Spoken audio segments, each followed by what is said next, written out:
صباح الخير، ازيكم يا جماعه؟ عاملين ايه؟ اتمنى انكم تكونوا كويسين وبخير.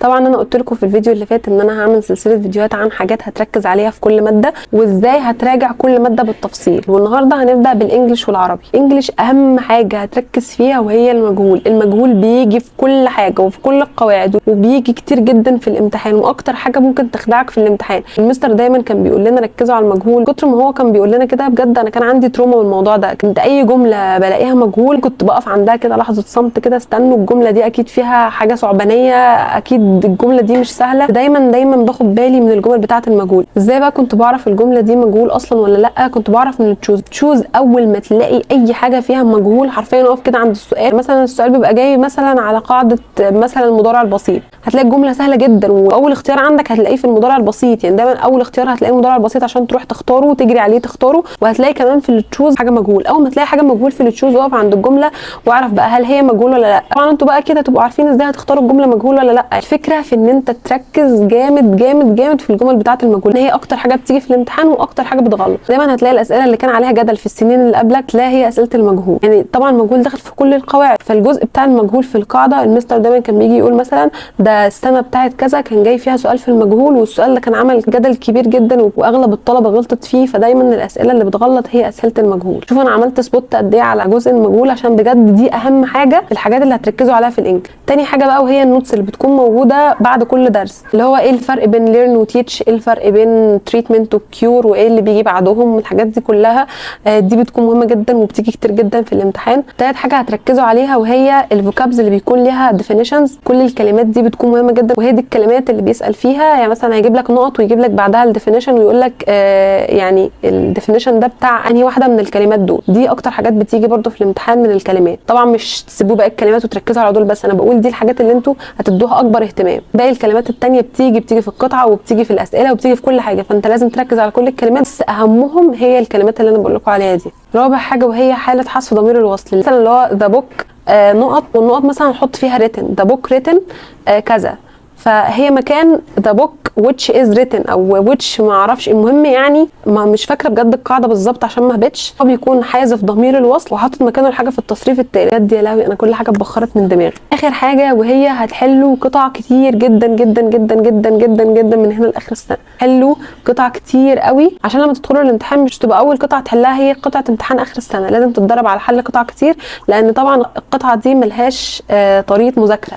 يعني ملهاش حاجه هتعرف تذاكرها مثلا تخش تمتحن فيها، لا انت لازم تكون اتدربت على الحل الكتير وان انت حليت قطع كتير عشان تكون جمعت حصيله كبيره من الكلمات. لان انت مثلا وانت بتحل القطعه اي كلمه هتقف معاك مثلا او اي كلمه هتلاقيها جديده هتكتبها او هتترجمها وتعرف ايه هي وتكتبها بره علشان تجمع حصيله كبيره جدا من الكلمات. يبقى هتلاقي قطعه اخر السنه هتلاقي ان انت عارف تترجم اغلبها، هتلاقي ان انت عارف تحلها بسهوله، غير مثلا لما تبقى مش حل قطع كتير قبل كده فتيجي تحل قطعه اخر السنه هتلاقي الموضوع صعب بالنسبه لك. فحلوا قطع كتير جدا يا جماعه. كده احنا خلصنا الانجليش، ندخل بقى على العربي. ايه الحاجات المهمه اللي هتركزوا عليها في العربي؟ العربي طبعا فروعه كتير، ولكن اكتر حاجه بالنسبه لي كانت سهله في المراجعه وما كانتش بتاخد مني مجهود لان انا مش كنت بحتاج ان انا ارجع على حاجات كتير، هو النحو بس اللي كان بيتراجع عليه. الحاجات التانية كانت بتتراجع مره واحده بقى وبعد كده كله بيبقى بالتمرين. يعني مثلا النحو انت بتراجع عشان طبعا تعرف تحل الاسئله.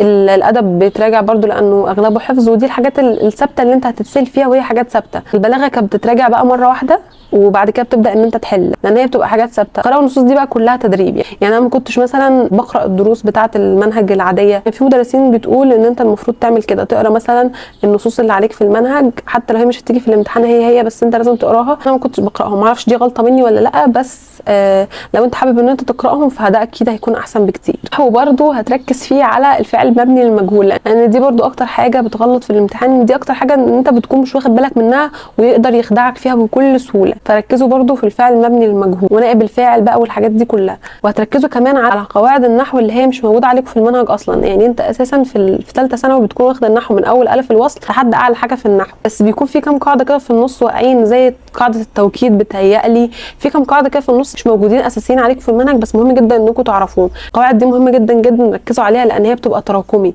في قواعد صغيره كده تراكمي مش موجوده عليكم في المنهج، ركزوا فيها وخلوا المدرسين يشرحوها لكم، ولو مش شرحوها لكم جيبوها من على اليوتيوب. اليوتيوب، لان هي مهمه جدا جدا وبيسالك فيها كتراكمي. اخر حاجه بقى وهي القراءه المتحرره والنصوص المتحرره، ودي زيها زي القطع في الانجليش بالظبط، هتحلها كتير جدا جدا جدا جدا.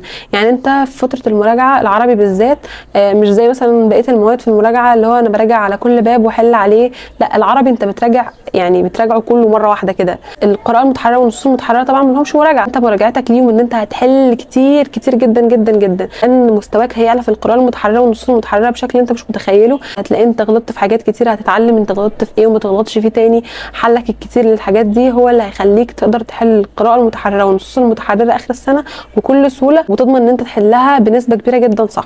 في بقى كام حاجه المفروض ان انت تعملهم وانت بتحل القراءه المتحرره والنصوص المتحرره. اول حاجه انت بتقرا قطعه القراءه المتحرره مرتين، المره الاولى فيها بتقراها كامله، وانت بتقراها هتركز في كل حاجه وتحاول تفهم الفكره العامه. كل فقره هتقراها هترقمها وهتكتب لها عنوان. يعني مثلا انت قرات الفقره الاولى وفهمتها، اكتب لها عنوان، والفقره الثانيه والفقره الثالثه والفقره الرابعه مثلا. هتركز في كل كلمه، هيكون حاطط لك تحتها خط، مثلا بيبقى حاطط خط تحت كلمه وعايز مثلا معناها او كده، من قبل ما تشوف الاسئله تحت. انت ده كله في المره الاولى اللي انت بتقرا فيها القطعه من غير ما تكون شفت الاسئله. اي مثلا كلمه حاطط تحتها خط هتطلع انت معناها وتكتبه فوقيها من غير ما تبص على الاختيارات ولا تبص على اي حاجه تحت. وبعد كده بتنزل تقرا الاسئله كلها وتشوف بقى ايه الحتت اللي هو عايزها منك، وتطلع فوق في القطعه تقراها مره ثانيه وتعلم على الحاجات اللي هو عايزها منك. وبعد كده بتنزل وانت بتحل بتشوف مثلا اول سؤال، دايما بيبقى اول سؤال مثلا معنى الكلمه. طبعا انت هتكون فوق لو هو معلم لك على الكلمه طلعت المعنى، لو هو مش معلم لك عليها فانت بتشوف الكلمه وبتشوف معناها ايه من دماغك، وبعد كده بتشوف اقرب معنى ليهم ايه في الاختيارات عشان تضمن ان انت حليت السؤال باكتر طريقه صح. يعني ان انت تكون ضمنت اقرب اجابه لاختيارك. ممكن تكون اصلا طلعت الاجابه اصلا صح من تفكيرك وتلاقيها موجوده في الاختيارات. والحاجات التانية طبعا برضو انت بتجاوب على السؤال من القطعه وبعد كده بتشوف اكتر حاجه قريبه ليها في الاختيارات الموجوده. دي اكتر حاجه هتخليك تضمن ان انت تجيب درجه كويسه في القراءه المتحرره والنصوص المتحرره. نفس الوضع برضو بيتعمل في النصوص المتحرره.